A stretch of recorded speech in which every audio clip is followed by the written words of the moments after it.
Listen, if we would have known a year ago what was about to happen, some of us could have been rich, right? If we would have invested in some of this right here, hand sanitizer, right? If we would have known 2 years ago that a pandemic was coming.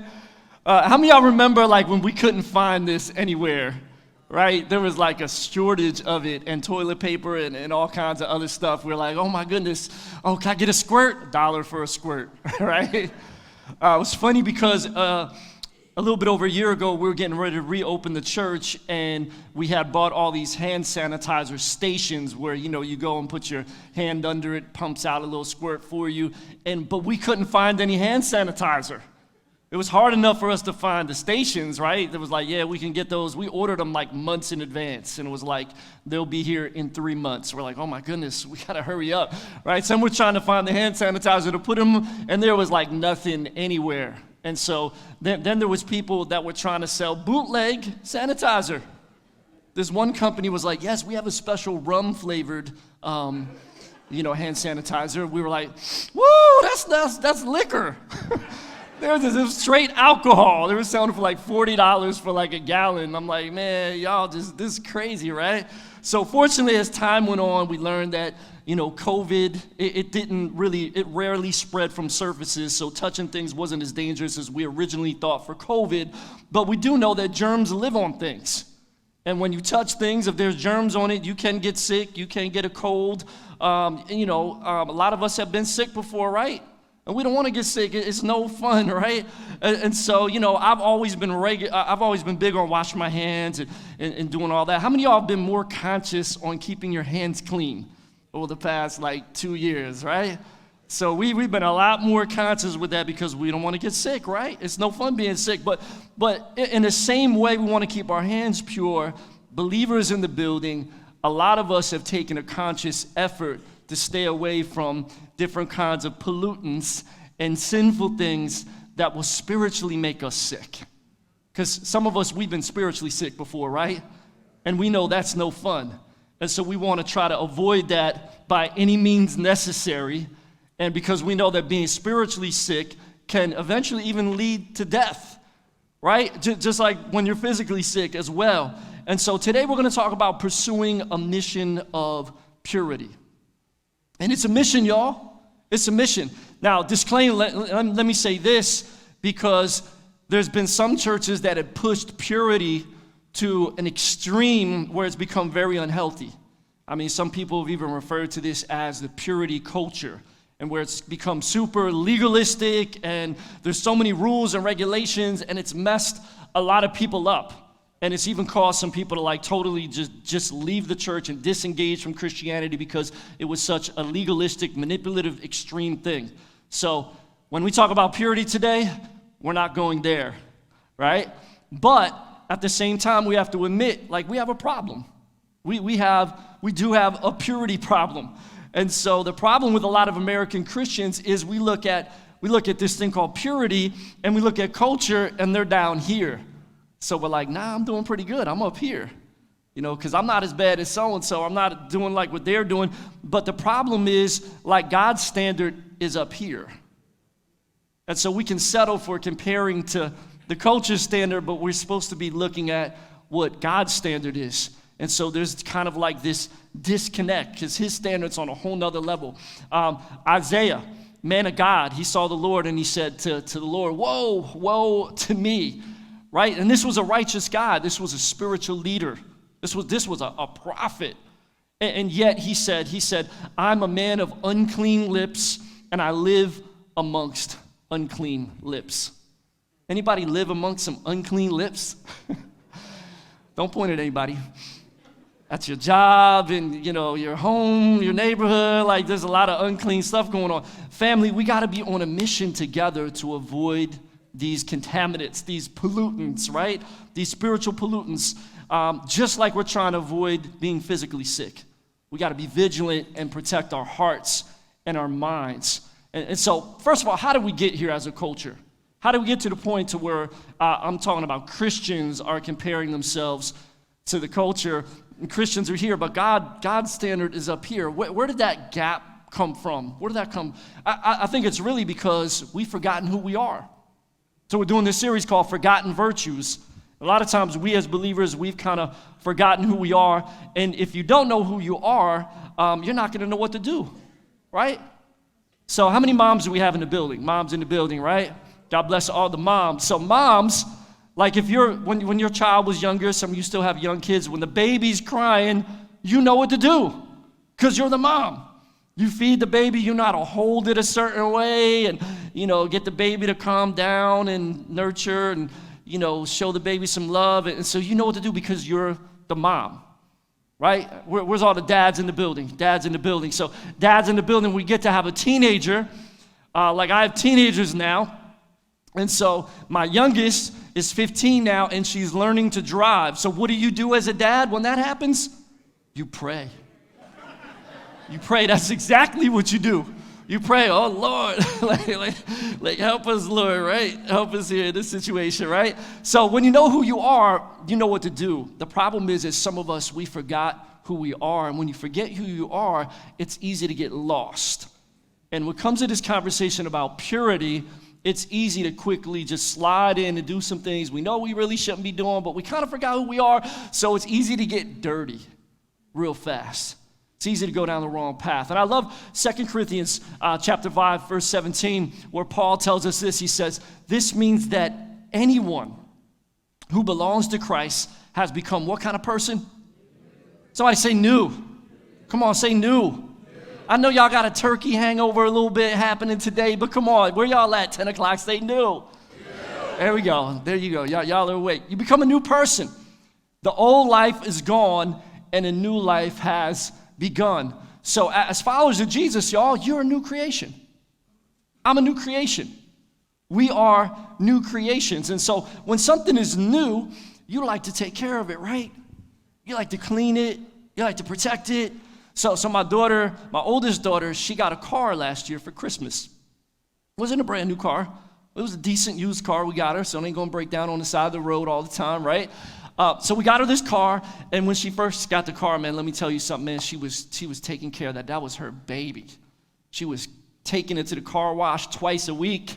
She was like vacuuming the inside. She had special air fresheners for it. She was like all proud, showing me like, look what I did, Papi. I fixed this over here. She got the little diamonds that go around her license plate thing and the little thing on her steering wheel, the diamonds and all girly and stuff. And so, all right, I'm not going to ask to borrow it now. So she was all excited. So how many of y'all got a new car or a newer car was new to you at some point? And man, you were taking care of that thing, right? It's like, no, nobody can eat in my car. Nobody can breathe too loud in my car. Don't touch the windows. I don't want your greasy fingerprints all over my windows. But 6 months later, there is empty coffee cups and empty water bottles in every single cup holder inside of the doors, on the floor. French fries are scattered around. There's fingerprints everywhere, and it is what it is, right? It happens, doesn't it? In the same way, that can spiritually happen to us too. We become new, where there's new creation, where there's new creature. The old is gone, and guess what? We got to keep it going, y'all. We got to keep it going. It's a fight every day because our old self, this dead old self that's impure, it wants to rise up again, doesn't it? That's why Paul says we got to die daily to our flesh. It's trying to rise up, y'all. The old us, the impure us, is trying to regularly rise up. But family, we got to remember, we're chosen by God. We're loved by God. We're God's masterpiece. We're adopted into God's family. He loves you. He's got a plan for you. He's got a purpose for you. You got to remember that. Remind yourself with that. Don't forget who you are. So today's message is going to be super practical because I know I can't go too deep today. Some of y'all got that turkey hangover. So you're going to fall asleep on me. Stay up. Poke somebody next to you. They're still eating leftovers. If you could turn me down a little bit, I'm like super like loud up here. I don't want to be that loud, yell at people. Purity! No. So I want to just ask you a couple questions today, y'all. Ask you a couple questions. I want you to take some inventory today. I'm going to give you a couple steps on how to fight this battle to stay pure. If you're taking notes in the Crossover app, pull out your Crossover app on your smartphone. Don't start looking at your text messages or emails or Facebook or anything else. Just stay on the app right there and type this in. Here's the first one, y'all. You got to guard your eye gates and your ear gates. These are gates, y'all. Your eye gates and your ear gates. You got to guard them.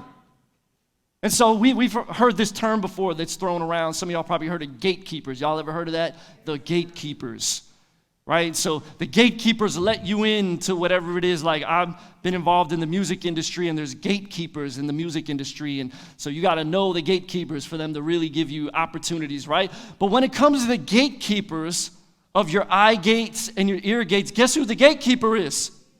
It's you. Look at the person next to you, tell them you're the gatekeeper. Type that in the chat if you're worshiping online at home. You are the gatekeeper. Like, you have a responsibility on what you allow to come through these gates right here and these gates right here. Like it's on you. Yes, I know there's some things that you can't help when you're in public but see or hear. I get it. But for the most part, you have control on what comes through your eye gates and your ear gates. So I want you to take some inventory today, what you're looking at, what you're listening to. Here's number one.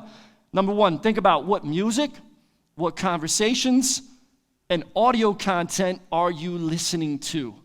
Because those things, they can protect and they can develop your purity, or they can pollute and dilute your purity. It's one or the other, y'all. Like, you're moving towards purity or you're sliding away from it. So in the Gospel of Mark, chapter 4, Jesus is teaching and he shares about using your light. And he says something really powerful about our ear gates. Check it out.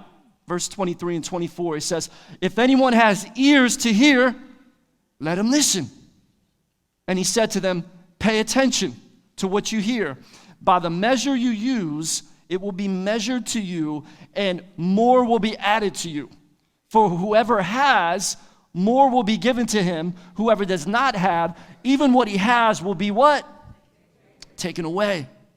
Jesus says here, like, listen, pay attention to what you hear. Are you paying attention to the music you're listening to? Are you paying attention to the conversations you're in? Are you paying attention to the audio content that you are consuming in your life? Jesus really here is saying, like, what you sow in is what you're going to reap. Like, you get some of that in, like, more is going to come out. The old saying, help me out, y'all, garbage in, garbage out. Y'all already know, right? So I love the way the Message Bible breaks down these two verses. Look at the way it says it. It says, are you listening to this? Really listening? It's like super conversational. Listen carefully to what I'm saying and be wary of shrewd advice that tells you how to get ahead on your own. Giving, not getting, is the way. Generosity begets generosity, and stinginess impoverishes. Wow. Now, if we're honest, our culture is full of advice on how to get ahead in an impure way, isn't it? And there's a lot of us that we're daily consuming some of that content, that doctrine, that philosophy, and we're like, well, it's okay. I'm just trying to make it. It is what it is. I'm just trying to get ahead, and we just keep consuming that kind of stuff. And so then we wonder why we have all these negative thoughts. We wonder why we're struggling with lust. We wonder why we're struggling with maybe some addictions in our life. We're wondering why we're struggling with discontentment. I want more stuff. We just sang this song a few minutes ago, right? You're more than enough. And we can sing that, but a lot of times we don't feel like that, do we? Like, we're like, well, we're looking at all this stuff, listening to all this stuff. We're like, we want more. We get caught in this cycle. Some people are struggling with anxiety. They're struggling with depression, all these kind of things. What are you listening? What are you letting through your ear gates? Newsflash, y'all, this ain't 1995. Like, you can't be like, well, I ain't got nothing to listen to. There's only a couple stations on the radio. I only got a couple of tapes or CDs in my car. This ain't 1995. This is 2021. You have a computer in your pocket. You got access to almost anything. You can go on YouTube and stream all kinds of music if you're cheap and you don't even have a Spotify or an Apple Music account. You can get it free on YouTube or SoundCloud or whatever. I mean, there's all kinds of podcasts out there. They're free. There's all kinds of stuff out there. And listen, family, you have choices. Like endless options now in 2021. And so choose wisely. There's no excuses anymore. There's so much good stuff out there. There's great stuff. Listen, our church is known for a lot of things, y'all. We're known for our innovation. We're known for our creativity. We're known for our outreach and how we love the city. Look around the room, y'all. We are known for our diversity. Look, isn't this beautiful? Look at this room. We're known for a lot of different things, praise God. But we're also known for our music. We're known for our music because we know that music is a language. It speaks to so many different people on so many different levels. I love to watch you guys worship. You know, when I come into worship, I just look around the room and I just see people of all different backgrounds and skin colors and ages and dressed all different styles and just worshiping God together. The music speaks a language. And we have so much talent here at Crossover, don't we? We got incredible singers and rappers and poets and DJs and, you know, filmmakers and producers and like we have so much different talent here, and the musicians that we have, it's amazing. Music is a language, y'all. And you guys have a lead pastor that knows a little something about music as well. I grew up in church playing the drums, if you didn't know that. And as I got a little older, I started playing some Latin percussion, some congas and timbales and bongos and all that stuff as well. When I was in school, I was in the band. I played trumpet. I know how to read music. Shout out to treble clef, all that good stuff, right? So, and then as I became a little older, I started rapping when I was 13 years old and then started actually recording music. And over the years, I've been honored and privileged to be able to record 9 albums, 5 EPs, like dozens of different features. So literally, I've written hundreds of songs. There's been hundreds of times I've been in studios. And when you're in a studio and you're making music, you're trying to create a vibe and you're trying to send a message out to people. You are. Like you wanted to connect with the people, and there's kind of that tension as an artist to like express what you want, but then also attract them and give them something that they're actually going to listen to and connect with as well. And music it's a powerful thing, y'all. It's powerful. I've been behind the scenes, in front of the scenes. I've been in the industry. I was signed to a label, you know, not that I ever got huge or anything, but I've been around enough of it to know, like, man, it's powerful. It's powerful. It touches people. And so with music, y'all, we look at what are the trends of music, and in 2020, hip-hop and R&B by far was the largest consumed music. I think we got like a little like chart up there that kind of shows you the different kinds of music. And if you look, like hip-hop and R&B were 31.1% of all music consumed in the United States. The second place, rock music, was like half of it, only at 15%. And then you have pop music, and you have country, and Latin, and dance, and EDM, and look at Christian and gospel, only 1.8%. Wow. But you could see, like, this is what our nation in the United States is consuming by genre. Now, it's kind of interesting. I'm a thinker, and being around music and, you know, always listen to all kinds of different music. It's funny because if you look at that chart, like rock music used to be number 1. How many of y'all remember back when rock music was number 1? Just a few years ago. It was. Okay. So somebody likes rock music over there. Okay. All right. So, but if you remember, some of the rock music, as that was the number 1 genre, some of it also had a darker side to it. Some of it was like blatantly like satanic. And there was like some crazy stuff in some of the like the hard rock and the metal and speed metal and all that kind of, there was some stuff that was like, you know, the screamo, you know, like all that stuff, right? And hip hop never really we didn't really mess with any of that satanic stuff. But it's interesting. Now hip hop is number 1. And now as recent, hip hop has a lot more blatantly satanic stuff in it. That we never messed with that stuff before. Urban music, the hood, we didn't mess with that stuff before. But now you got like one of the biggest artists, Lil Nas X. He's like sliding down a stripper pole into hell, giving Satan a lap dance in his video. I didn't look at it. I just read about it. I didn't even want to give it a view. Don't look at it, right? But then he releases the Satan shoes That happened earlier this year. Some of y'all remember that. He did this collaboration, only sold 666 pairs of them. And, it was just crazy. And they sold out in 2 minutes or something like that. You see this blatant, satanic stuff in hip-hop. Some of y'all heard about the Travis Scott Astro World thing that just happened just a few weeks ago in H-Town in Houston. There was this big concert, and if you haven't heard about it, I don't know where you were, but a bunch of people got hurt and even killed. And there was people that were actually there, people that are not Christians, and they said things like, I felt like I was in hell. This is what the set looked like on the stage. This is actually what the background looked like. Looked a little hellish, right? A little scary. And all these people were packed together, and listen, there's been conspiracies that it was a satanic ritual, and I'm not jumping on that bandwagon necessarily or whatever, but listen, what was happening that night, it wasn't about purity. There was a whole bunch of profanity.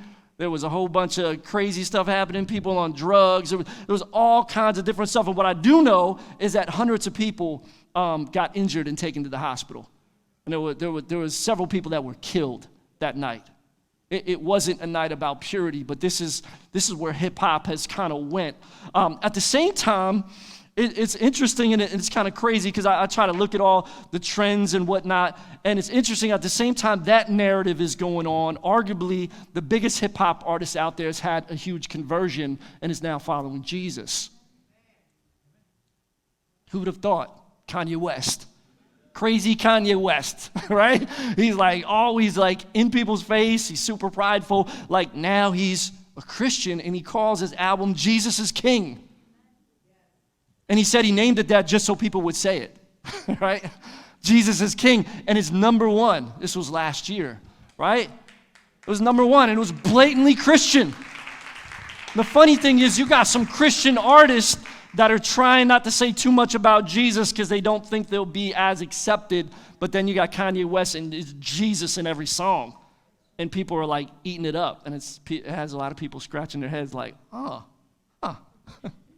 right? And then he goes through all this crazy stuff. This past year, tried to run for president, had some mental issues, went through a divorce. He was kind of you didn't hear nothing from Kanye for good 6 months. He was ghost. What happened? Suddenly he pops up, and he's got a new album that he's finally coming out, named after his mom, Donda, and he's doing these stadium listening parties. He's not even performing.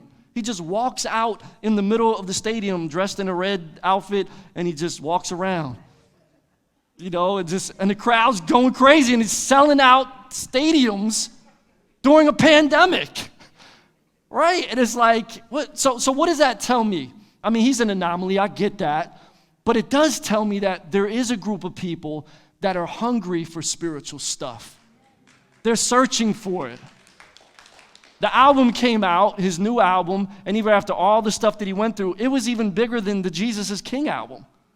It was even bigger, and it was the biggest album of the year up until that point, until Drake's album came out. But it sold 3 times the amount of any album up until that point of this year when it dropped. And he was talking about Jesus all over it. Not all of his guests were in every song, but he was blatantly talking about Jesus and glorifying him. And he still pray for him. He's still in discipleship. He's still figuring it out.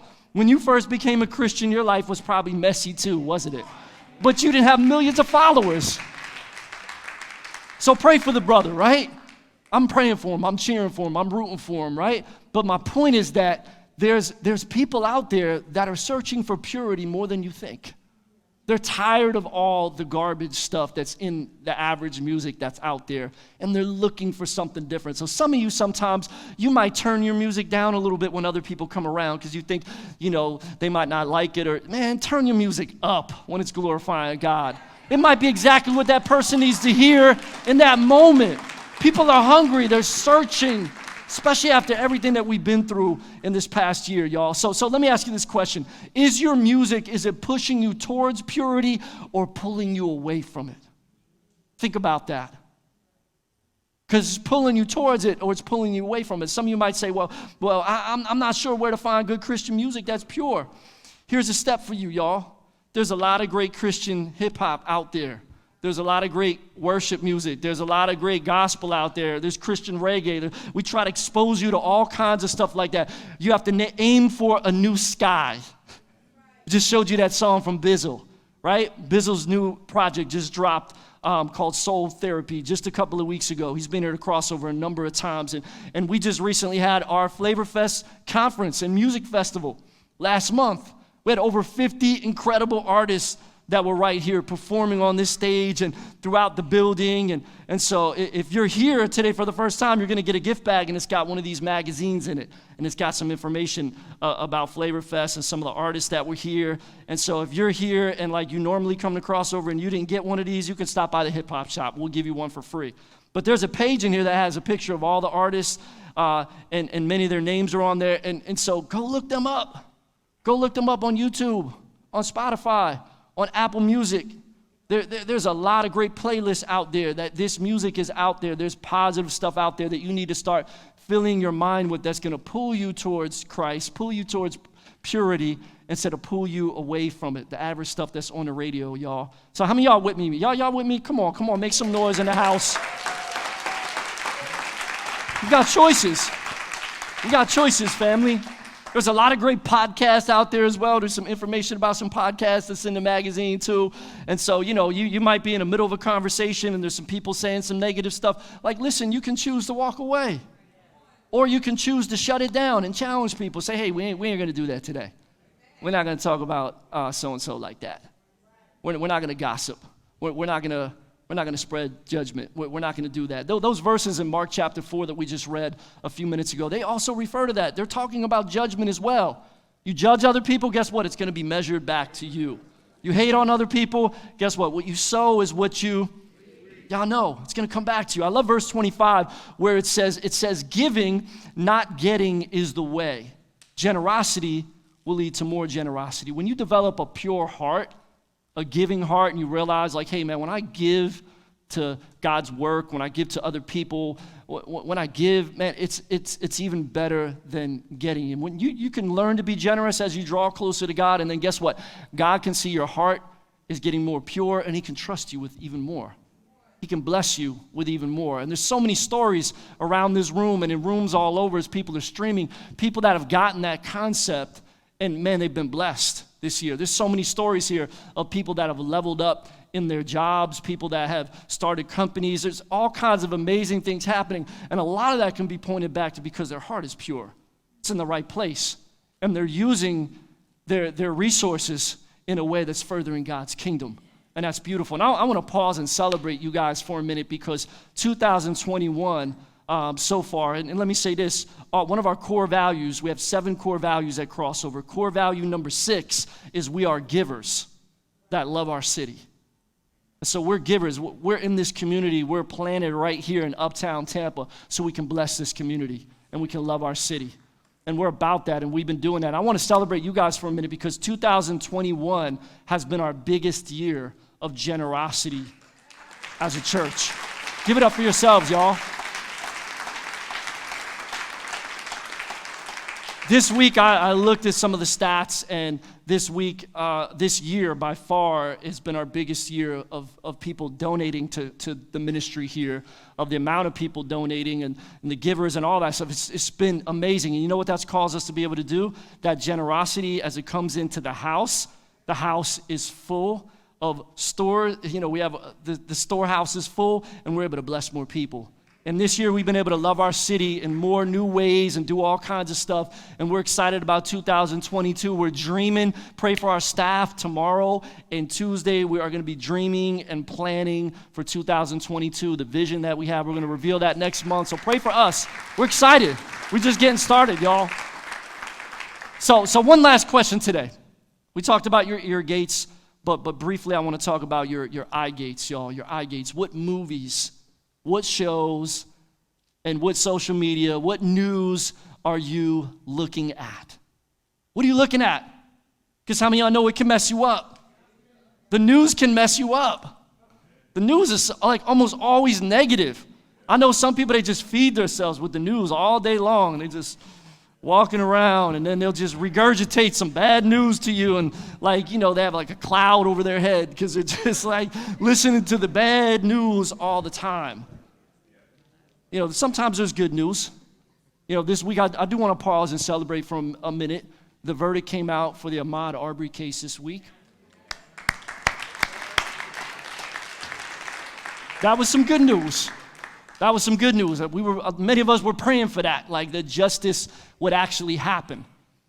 But sometimes when it doesn't happen, and we just keep feeding ourselves with that stuff, man, it can really, it can affect our spirits.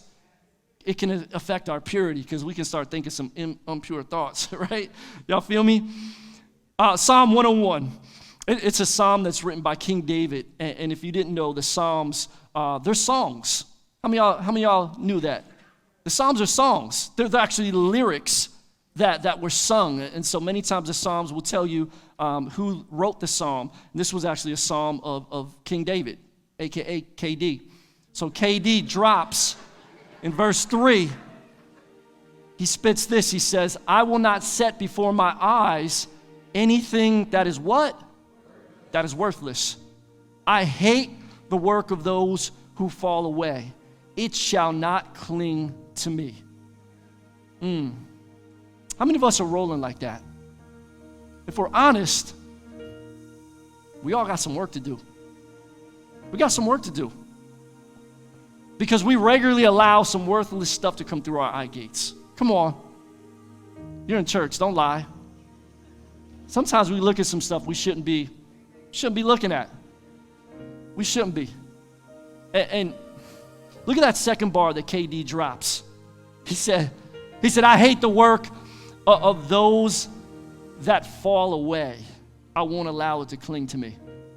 But there's a lot of Christians that love the unpure work of Hollywood, of Netflix, of HBO, of TikTok, of porn websites.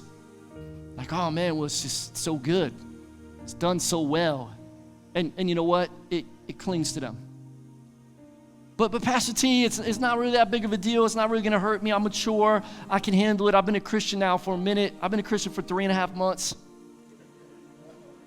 I got this.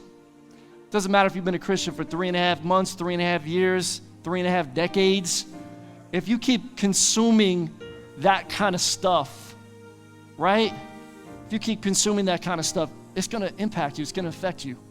Now listen, I'm not on the purity culture side that says everything secular is bad. I'm not saying that. I'm not saying you can't ever listen to music that's not Christian or watch a movie or anything like that. There could be beauty in music and art and movies, even when it isn't directly glorifying God. You have to find a balance for that. But I'm talking about stuff that's blatantly sinful. You know that. Because a lot of times, like, well, Pastor T, where's the line at? Like, how close can I get to the line? When it's full of profanity and nudity, and it's full of adultery and lying and cheating, which so many shows and movies and things are, and when you're constantly consuming that, guess what begins to happen? You begin to think, oh, well, it's not a big deal. That's normal. That's the culture. They're there. I'm up here. But God's like, nah, we got to be up here. Stop comparing yourself to all that stuff that's down there. Because when you feed yourself a regular diet of that stuff through your eye gates, guess what? It's going to cling to you.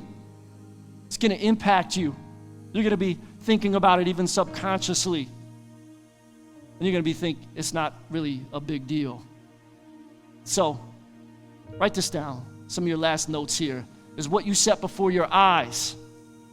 Is it drawing you closer to purity or pulling you away from purity? Think about that today, y'all. How's it going to change? How are you going to change your view? I want to give you 2 words today. 2 simple words, but they can be powerful. They can be profound today. Number 1 is you got to be intentional. You have to be intentional. Purity is a mission. It's a battle. You got to set up some boundaries of what you're going to do, what you're not going to do, what you're going to look at, what you're not going to look at, what you're going to listen to, what you're not going to listen to. And then the second word is be disciplined. Because boundaries are nothing if you keep crossing them. Well, I got this, I'm going to do this. Well, I'll do it next time. I'm going to do this, I promise. Well, I'm going to church next Sunday. I ask God to forgive me. Well, boundaries are nothing if you're not disciplined. You got to be intentional, and you got to be disciplined. Many of us just need to do maybe a simple thing like limit your screen time on your phone. on your device. Because the more you look at it, hours and hours and hours, you know what it begins to do? We're looking at more and more worthless stuff. And we can get lazy, we can get tired, that's when we can get vulnerable. Where maybe we wouldn't have looked at that picture or that video an hour ago, but now because we've been on it so long, we're just kind of sucked into the vortex and we'll let ourselves look at something that we shouldn't be looking at. That doesn't help our purity. And I know some of you are like, well, Pastor T, it's not that big of a thing. Like, I got this. I can handle it. And so some of you are like, you know, like, I'm good. I can stay pure. I can stay pure. And so me and you, you know, we accept Jesus and God purifies us and we're made brand new. But then we're like, Pastor T, I can listen to a little bit of that. It's not too bad. I'm not as sinful as the world. And, you know, I could watch a little bit of that. It's not, I'm not quite as sinful as everybody else yet. But that standard of purity that God has for us, it's diluted now. It's cloudy. We become dirty, and then sometimes we're just like, oh man, I just give up. I just give up. I'm just gonna be like everybody else. Maybe some of you are in that space right now, and you're just like, man, I feel like I failed. I keep messing up in this area. Can't really see much of a difference between me and everybody else. Man, I want to remind you guys today that you and I have a Savior. We have a Messiah.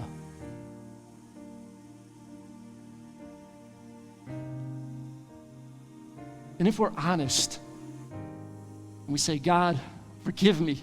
I know I've messed up. I've sinned. If we repent is a turning of your heart, a turning of your mind. Say, God, I want to follow you. I want to do it your way. Forgive me.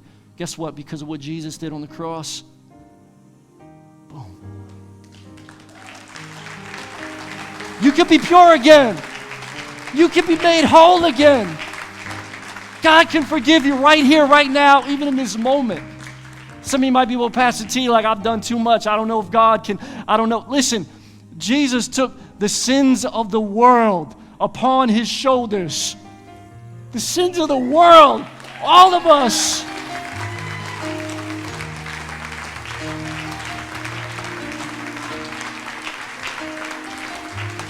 I want to pray for you today. If you would just bow your heads around the room, bow your heads at home. If you're here and you've been struggling with purity, you've got some things you've been wrestling with, and you're just like, man, I need to be made pure again. I need forgiveness today for some of the things I've looked at, some of the things I've listened to, some of the things I've thought. If that's you, I want you to raise your hand and say, I need forgiveness today. I need forgiveness. I want you to stand up if that's you. If you really mean it, come on, just stand up. There's nothing to be ashamed about. You're here in God's house. We family here. You're like, man, I just need to work on my purity. We celebrate that. Stand up, stand up, stand up at home. It's all good. I want you to just lift your hands to God and surrender today. Father, I pray for my family that's brave enough to stand up, that's around this room standing. I pray for people that are worshiping online at home, that they're standing or they're standing in their hearts. And God, you see our hearts. And we mess up. We tend to be attracted to listen to the wrong things and look at the wrong things at times. But God, we thank you for Jesus, because we admit we can't fix it. We can't make it better, but we have a Savior that can save us. But yet, God, we have to want to be saved. We have to stand up and we have to say, God, here I am. I admit I've messed up. I can't do this on my own. And God, I thank you for my brothers and sisters that are standing around this room and those worshiping online that are brave enough to be like, hey, I need to work on my purity. And so, God, with hearts open, with hands lifted, God, we ask for forgiveness today. Forgive us. Just say that right there where you're standing, where you're sitting, whatever. Just ask God to forgive you. Just have a moment with him right now. Go ahead.